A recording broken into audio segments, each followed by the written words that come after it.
Two midfield generals with two completely different ways of controlling a game. This is Keane versus Busquets. Style and role. Roy Keane played with intensity, leadership, and authority. He set the tone for Manchester United, pressing, tackling, organizing, and dragging his team through games. He wasn't the flashiest, but he was the heartbeat. Busquets was built on intelligence. Calm touches, perfect positioning, and constant scanning. He controlled matches without shouting or sprinting, just pure understanding of space. Keane influenced games through personality. Busquets influenced games through IQ. But in terms of defining a team's identity, Keane's presence was unmatched, category winner. Keane. Pure ability. Keane's strengths were ball winning, intensity, leadership, and short passing under pressure.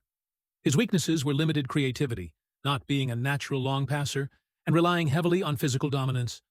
Busquets' strengths were technique, awareness, press resistance, anticipation, and passing. His weaknesses were pace and physicality, but his timing usually covered both. One relied on force and leadership. The other relied on brain and technique. Technically, there's no debate. Category winner, Busquets. Career consistency. Keane had around a decade at a top level, from the mid-90s to early 2000s.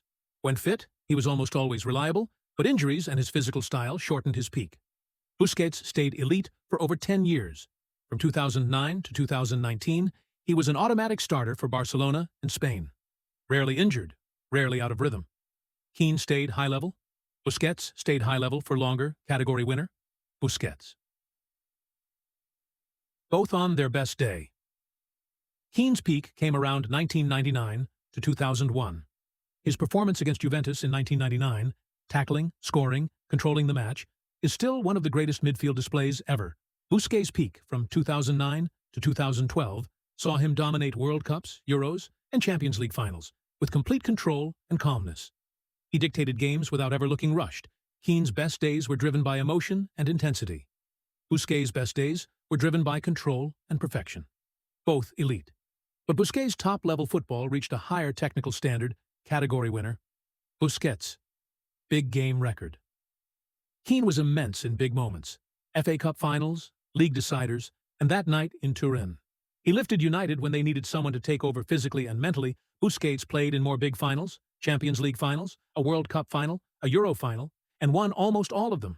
But he wasn't always the standout performer. He was essential, but not the driving force. If you need someone to drag a team through a brutal Champions League knockout match, you take Keane, category winner. Keane. Trophy, cabinet. Keane won 7 Premier Leagues, 4 FA Cups, and a Champions League, although he was suspended for the final, one of the most decorated captains in Premier League history. Busquets won 3 Champions Leagues, 9 La Ligas, 7 Copas, a World Cup, a European Championship, and over 30 major trophies. Keane has an elite cabinet. Busquets has an all-time great one. Category winner, Busquets. Legacy and winner. Keane is remembered as the ultimate captain, the competitive engine of Manchester United's greatest era.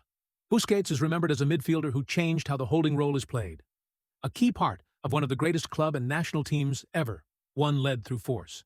One led through intelligence. Overall winner, Busquets. His longevity, control, and influence on modern football put him ahead in the final verdict. Who wins for you?